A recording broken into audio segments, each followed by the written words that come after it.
Guys, இன்னைக்கு எங்கள் வீட்டில் பார்த்தீங்கன்னா மீன் குழம்பு, அதாவது கேரளா ஸ்டைலில் மீன் குழம்பு வச்சு தரேன்னு சொல்லியிருக்காங்க. பட் எனக்கு எப்படி தெரியாது எப்படி வருதுன்ட்டு. நாங்கள் அதுக்கு வாங்கியிருக்க மீன் பார்த்தீங்கன்னா சங்கரா மீன். நாங்களே வாஷ் பண்ணிடுவோம். வாங்கிட்டு வந்து வாஷ் பண்ணி வச்சிட்டோம். நெக்ஸ்ட் வந்து ஃப்ரை பண்ண போகிறேன். ஃப்ரை பண்ண போகிறது நான் தான், உங்களுக்கு ஆப்வியஸ்லி தெரியும். என்னோட ப்ரிப்பேர் தயிர் இருக்குது, அதுக்கப்புறம் பச்சை மசாலா நல்லா பண்ணலாம். நாங்கள் ஒருத்தவங்க வந்து வெங்காயம் வெட்டிக்கிட்டு இருக்காங்க. ஏன்னா இந்த வாட்டி நான் குழம்பு வைக்க போகிறது இல்லை, அதனால நான் வெட்டலை வெங்காயம். அந்த மூஞ்சி அழுகுது பார்க்குறப்ப, அவ்வளோ ஜாலியாக இருக்குது. ஆமாம் சரியாம், நல்லா இல்லை அதெல்லாம் நான் தான் வைக்க போகிறேன். அதாவது நான் வந்து மசாலா ப்ரிப்பேர் பண்ண போகிறேன் ஃப்ரை பண்ணுறதுக்கு. அது இல்லாமல் இன்றைக்கி வந்து இன்னொரு ஸ்பெஷல்னா கேரளா ஸ்டைலுங்கிறதுனால அதுக்கு கப்பா செய்ய போகிறாங்களாம். ஆஃபீஸில் உங்களுக்கே தெரியும், குச்சிக்கிழங்கு வச்சு கப்பா செய்ய போகிறாங்க. செஞ்சு நல்லா இருக்கா இல்லையான்னு பார்ப்போம், ஓகேவா? நம்ம வந்து மசாலா வந்து ரெடி பண்ணலாம். இப்போதைக்கு நான் ஃப்ரை பண்ணுறதுக்கு மசாலா ரெடி பண்ண போகிறேன். பார்த்தீங்கன்னா ஆச்சி மசாலா எடுத்து இதில் கொட்டியாச்சு. நெக்ஸ்ட் இஞ்சி பூண்டு பேஸ்ட் போட போகிறேன். கரெக்டாக 1 ஸ்பூன் அளவுக்கு இஞ்சி பூண்டு பேஸ்ட் கொஞ்சம் கூட சேர்த்துக்கலாம். உங்களுக்கு தேவைன்னா நீங்கள் எவ்வளோ வேணுமோ போட்டுக்கலாம், ஆனால் கொஞ்சமாக போட்டால் தான் நல்லாயிருக்கும், ஓகேவா? அதுக்கப்புறம் தயிர் இது கூடயே மிக்ஸ் பண்ணி வச்சுக்கலாம். உப்பு போட தேவையில்லை, ஏன்னா அதிலே இருக்கும். நீங்கள் போட்டிங்கன்னா தேவையில்லாமல் வீட்டில் திட்டு வாங்கணும். மிக்ஸ் பண்ணி பார்த்தேன், எனக்கு கொஞ்சம் காரம் கம்மியாக இருக்க மாதிரி இருந்தது.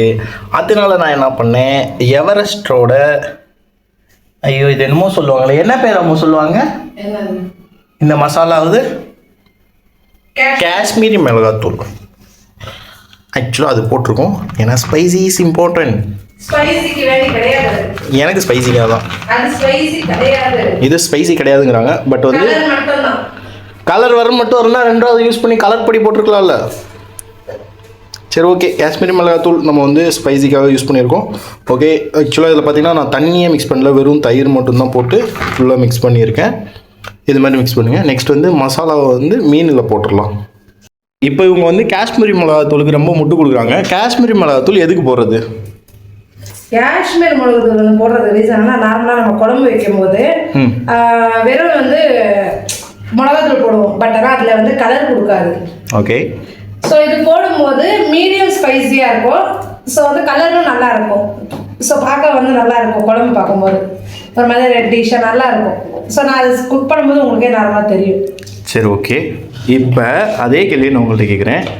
டேஸ்ட்டுக்காக சாப்பிட்றீங்களா, கலருக்காக சாப்பிட்றீங்களா? 2 in 1. 2 in 1 இல்லை, ஏதாவது ஒன்று தான். அது எப்படின்னா, டேஸ்ட்டுக்காண்டியா கலருக்காண்டியா? ரெண்டுலாம் கிடையாது. டேஸ்ட்டுக்காண்டியா கலருக்காண்டியா? அதெல்லாம் முடியாது. அதாவது டேஸ்ட்டுக்காக தான் சாப்பிடணும், கலருக்காக சாப்பிடக்கூடாது. அது உங்களோட இது ஒப்பீனியன். பட் ஆனா என்னோட குப்பையா இல்ல ஒப்பீனியன். ஓகே, போய் ஃபிஷ்க்கு மசாலா போடுறோம். அதே பாருங்க, ரெடி பண்ணியாச்சு. செக் பண்ணி பாருங்க.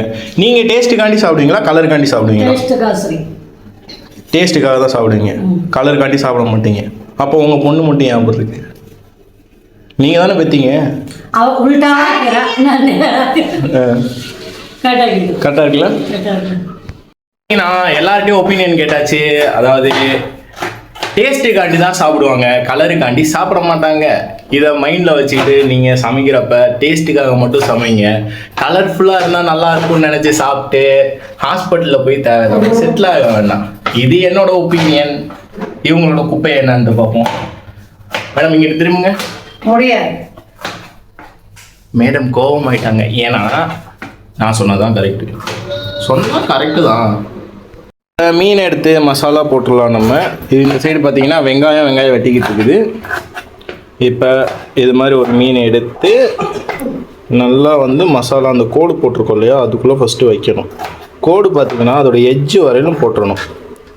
அப்படின்னா அதான் வந்து டேஸ்ட், அது மசாலா வந்து ஃபுல்லாக உள்ளே இறங்கும். டேஸ்ட்டுக்காண்டி சாப்பிடலாம் நம்ம. இதே மாதிரி எல்லா மீனுக்கும் மசாலா போட்டுடலாம் நம்ம. இப்போ பார்த்தீங்கன்னா மீனுக்கு மசாலா போட்டு முடிச்சாச்சு. இப்போ இதை எடுத்துகிட்டு போய் நம்ம ஃப்ரீசரில் வைக்க போகிறோம். ஃப்ரிட்ஜில் மீனை கொண்டு வச்சுட்டு வந்து பார்த்தா, சரி உட்காந்து இன்ட்ரெஸ்டிங்காக ஏதோ பண்ணிகிட்டு இருக்காதுன்னு பார்த்தா, என்ன பண்ணுறா? ஆமாம், என்ன பண்ணுறீங்க? மீன் கறி எப்படி செய்யறதுன்னு பார்க்குறேன். கேரளா சரி, ஃபிஷ் கேரளா ஸ்டைலில் மீன் குழம்பு வைக்கிறாங்க. சரி, ஓகே வைக்கிறா, ஏதோ தெரியுதுன்னு பார்த்தா யூடியூப் பார்த்துக்கிட்டு இருக்கா. இன்னைக்கு நான் வச்சு சமைச்சு தின்னு தூங்கிடுவேன்னு நினைக்கிறேன். ஆமாம், வச்சிருவியா? வச்சிருவா. தலையெழுத்து மக்களே. பார்த்தீங்கன்னா யூடியூப்பில் தேங்காய் எண்ணெய் ஊற்ற சொன்னாங்க. பட் வந்து இவங்க என்ன கடலெண்ணெய் ஊற்றிக்கிட்டு இருக்காங்க. பிரச்சனை இல்லை. ஒரு வழியாக யூடியூப்பை பார்த்து சமைக்க ஆரம்பிச்சிட்டோம் மக்களே. ஓகே. வெங்காயம், சின்ன வெங்காயம், பூண்டு. சின்ன வெங்காயம், பெரிய வெங்காயம் இல்லை. ஃபர்ஸ்ட் வெங்காயம் போட்டுடலாம். ஓகே.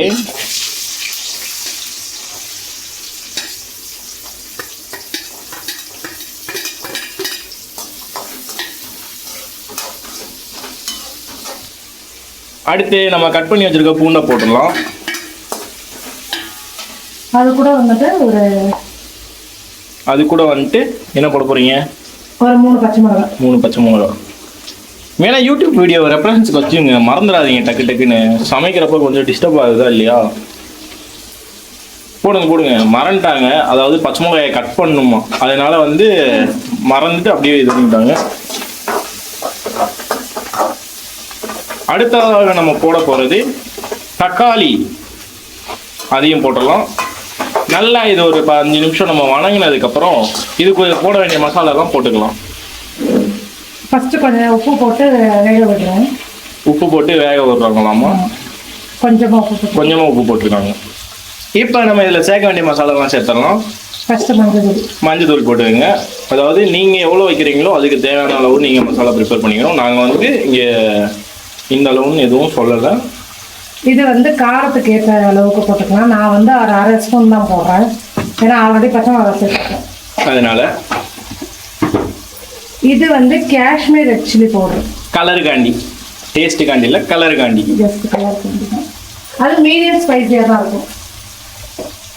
அதுக்கு அடுத்து பார்த்தீங்கன்னா தனியாதூள், மல்லிப்பொடின்னு சொல்லுவேன். மல்லிப்பொடி நான் ஒரு 3 ஸ்பூன் சேர்க்குறேன். இது சேர்க்கறதுனால பார்த்தீங்கன்னா ஒரு திக்னஸ் வரும். மல்லி சேர்க்கறதுனால நல்லாவும் இருக்கும் அப்படின்னு சொல்லியிருக்காங்க. அது எனக்கு தெரியாது. இப்போ இது எல்லாத்தையும் நல்லா சேர்த்து மிக்ஸ் பண்ணிக்கலாம்.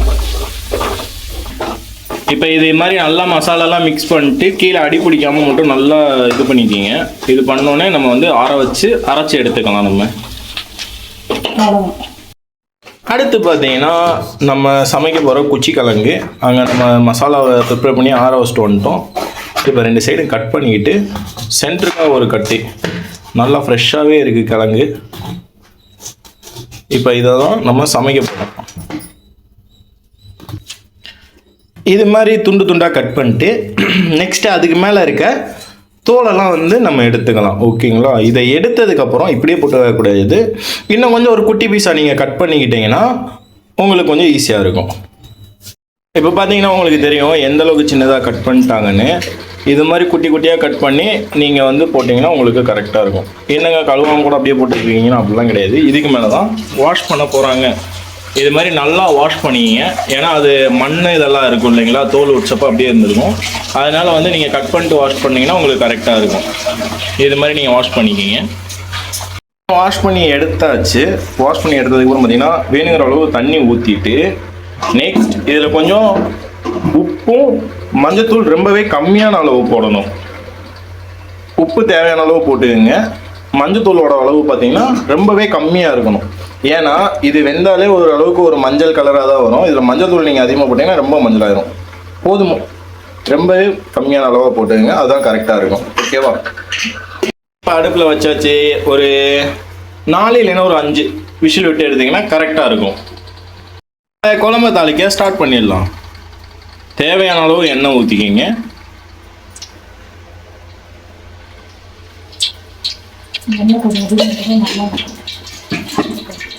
எண்ணெய் கொஞ்சம் அதிகமாக இருந்தாலும் நல்லா இருக்குமா? தேவைக்கு அளவாகவே ஊற்றிக்கிங்க. அதிகமாகவே ஊற்றிக்கிங்க, அளவாக கிடையாது. அடுத்து கடுகு போட போகிறோம்.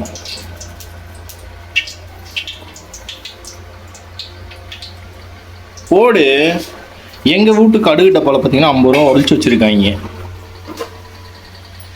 இதுதான் எங்கள் வீட்டில லாக்கர். கொஞ்சமாக வெந்தயம், தேவைக்கு ஏற்ப வெந்தயம் போட்டுக்கோங்க. முக்கியமான விஷயம் என்னன்னா எதையும் கருக விட்டுறாதீங்க. கருக விட்டீங்கன்னா டேஸ்டே சுத்தமாக மாறிடும்.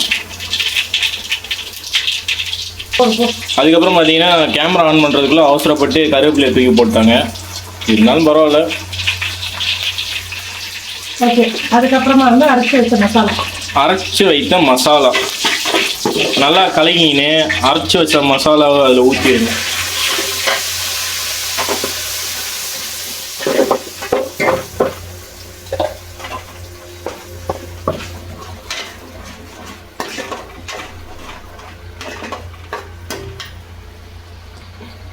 ஓகே, இப்போ பார்த்தீங்கன்னா மசாலா நல்லா இதாகிட்டு இருக்கு.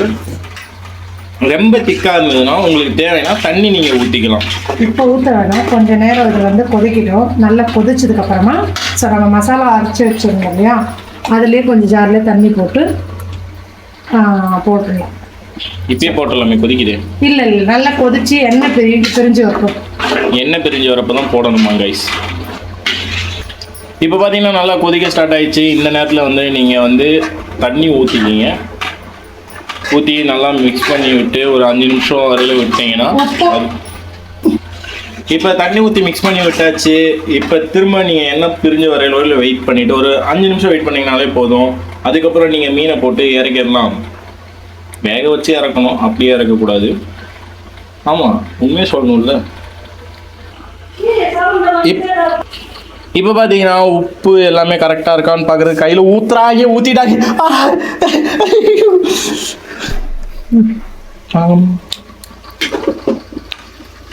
உப்பு கம்மியாக இருக்கு. உப்பே போடலையே, நம்ம போட்டிருக்கோம். தாளிக்க இது வணக்கம் போட்டாச்சு. உப்பு ரொம்ப கம்மியாக இருக்கு. உப்பு போட்டுங்க. போட்டு விட்டுருக்கேன் ஆல்ரெடி. ஸோ அதனால சரி பார்த்துட்டு போட்டுக்கலாம் தான் வெயிட் பண்ணுது. ஓகே, இப்போ நல்லா குழம்பு கொதிச்சு வருது. இந்த டைமில் மீன் போடணுமா? ஆமாம், அப்போ போடுங்க. ஏன் கிட்டிக்கிட்டே இருக்கு? இப்போ வந்து நல்லா திக்காக இருக்குது கிரேவி. நம்ம வந்து இன்னும் கொஞ்சம் தண்ணி கூட இதில் ஆட் பண்ணிக்கலாம். சரியா? ஏன்னா மீன் போடும்போது இன்னும் கெட்டியாயிடும்.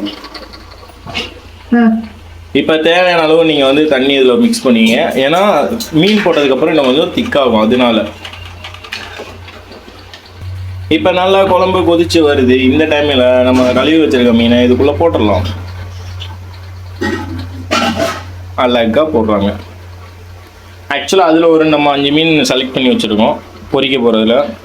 மொத்தம் 11 மீன் பொரிக்கிறதுக்காக எடுத்து வச்சுருக்கேன். ஆளுக்கு 3 எனக்கு மட்டும் 2.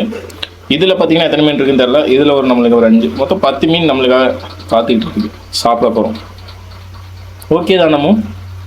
எல்லாமே சாப்பிடுங்க, பிரச்சனை இல்லை. அப்போ எனக்காக என் பொண்டாட்டி விட்டு கொடுக்குறான். அவள் சாப்பிட மாட்டாண்டி, விரதம்.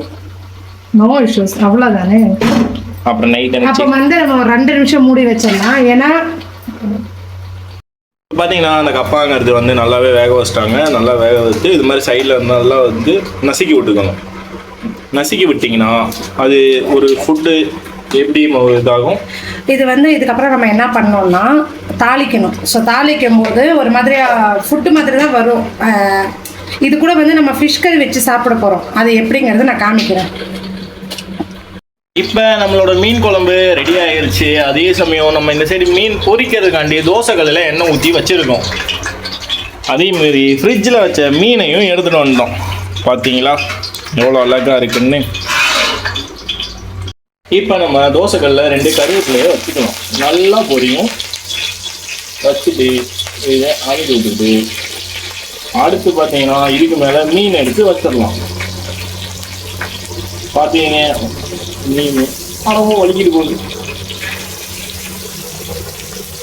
1 2 அடுத்து பார்த்தீங்கன்னா 3ஆவது ஒரு மீன் இன்னும் வைக்கலாமா? அனுப்பிச்சிருக்கலாம், கடை இருக்குது. இப்படி ஒரு மீன் எடுத்துட்டேன். மொத்தம் 4 மீன் வச்சுருக்கேன். இப்போ பார்த்தீங்கன்னா நல்லா திருப்பி விட்டுக்கலாம்.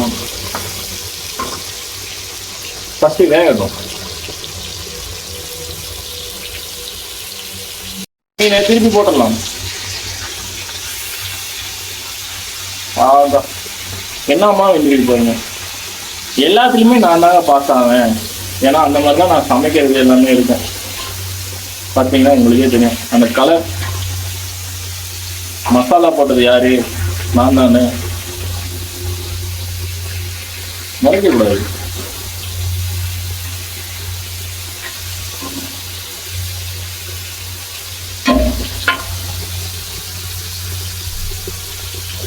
மீன் குழம்பு நல்லாவே ரெடி ஆயிருச்சு. இப்போ இதை சாப்பிட்றதுக்காக இறக்கிடலாம் நம்ம. ஓகே, இப்போ நம்மளோட பொரிச்ச மீனும் ரெடி ஆயிருச்சு. பார்த்தீங்கன்னா உங்களுக்கு நல்லா தெரியும். ஆக்சுவலாக ரொம்ப ஃப்ரெஷ்ஷான மீனுங்கிறதுனால பொரிக்கிறப்ப அப்படியே வந்து உடையுதுங்க. ஓகே, சாப்பிட்றதுக்கு எல்லாம் ரெடி ஆயிருச்சு.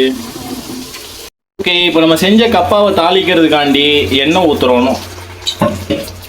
எண்ணெய் சூடாகட்டும். ஓகே, இப்போ எண்ணெய் நல்லாவே சூடாயிருச்சு. இது கூட கொஞ்சம் கடுகு போட்டுக்கலாம்.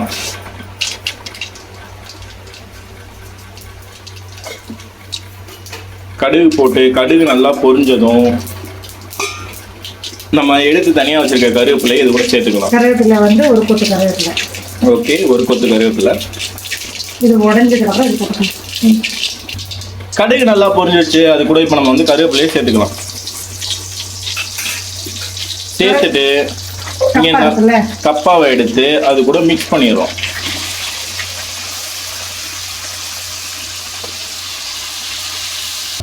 இப்போ நம்ம எல்லா கப்பாவும் போட்டு அப்படியே நல்லா மிக்ஸ் பண்ணணும். ஆக்சுவலாக கொஞ்சம் கப்பா அதிகமாகவே வெந்துருச்சு, ஏன்னா ரொம்ப ஃப்ரெஷ்ஷாக இருந்ததுனால.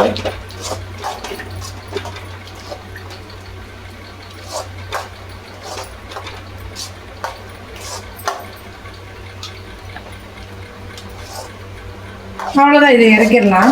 ஓகே, இதுவும் சாப்பிட தயாராகிடுச்சு. இப்போ எல்லாத்தையும் சாப்பிட்டு நம்மளோட மீன் குழம்பு, அப்புறம் மீன் ஃப்ரை, அதுக்கப்புறம் கப்பா, இது எல்லாமே ரெடி ஆயிடுச்சு. இப்போ நம்ம இதை டேஸ்ட் பண்ண போகிறோம். இப்போ இது மட்டும் கிடையாது, நம்ம இது கூட சேர்த்து ரைஸும் வச்சுருக்கோம், ப்ளஸ் சாம்பார். இது நேற்றுக்கு வச்சது, இன்றைக்கி வைக்கல. யூடியூப் வீடியோ பார்த்து வச்ச ஃபிஷ் கறியும் அந்த கப்பாவையும் வந்து இவங்க ஃபஸ்ட்டு சாப்பிட போகிறாங்க. அம்மா சொல்லுங்கள் எப்படி இருக்க போகுது சாப்பிட்டுட்டு? நல்லா இருந்தால் நெக்ஸ்ட்டு நான் சாப்பிட்றேன். சூப்பராக வீடியோ காட்டிலாம் சொல்லக்கூடாது. நல்லா இருந்தால் நல்லா இருக்கணும், இல்லைன்னா இல்லைன்னு சொல்லணும். ஒன்றும் சொன்னால் ஒத்துக்க மாட்டேன், பண்ணணும் சொல்கிறதுக்காக இல்லை. நல்லா இருக்குன்றாங்கல்ல, சூப்பராக இருக்கு. நீ வச்சேங்கிறதுக்காகலாம் அப்படி இதுன்னு முடியாது. நல்லா இருக்கா? ஓகேவா? இவங்க கப்பா எப்படி சாப்பிட்றதுன்னு சொல்லி நம்மளுக்கு காட்டுறாங்க. ஆக்சுவலி வந்து கப்பாவும் ஃபிஷ் கறியும் இப்படி மிக்ஸ் பண்ணி சாப்பிட்டதும் அதோட டேஸ்ட் தெரியும். சரியா? இந்த ஃபிஷ் கிரேவி வந்து பார்த்தீங்கன்னா இன்னும் கொஞ்சம் கூட திக்காக இருக்கணும். ஸோ நம்ம ஃபஸ்ட் டைம் தான் வீட்டில் ட்ரை பண்ணேன், யூடியூப்பை பார்த்து. அது தெளிவாக சொல்லுங்கள். நல்லா இருக்கும், பட் ஆனால் கொஞ்சம் என்ன கேட்டால் பண்ண நல்லா இருக்கும். இப்போ பார்த்தீங்கன்னா கப்பா அண்ட் ஃபிஷ் கறி நம்மளுக்கு கொடுத்துருக்காங்க. சாப்பிடுங்க, உனக்கு தரணும் இல்லை? சாப்பிடுங்க, பரவாயில்ல. எப்படி இருக்கு? மீன் குழம்பு நல்லா இருக்கு. அப்புறம் வந்து இந்த ஃபிஷ் கூட வச்சு அப்படியே நல்லா மிக்ஸ் பண்ணி ஒரு பைட். ரியலி குட், நல்லா இருக்கு. நீங்கள் வீடியோவாக சொல்கிறீங்களா இல்லை உண்மையாகவே நல்லா இருக்கா?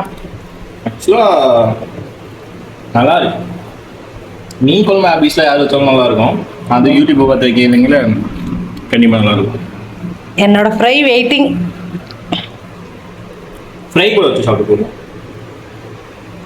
ஃப்ரை, அதுக்கப்புறம் அது கூடயே கொஞ்சம் மீன் குழம்பு சேர்த்து ஃப்ரை சேர்த்து ஒரு பைட்.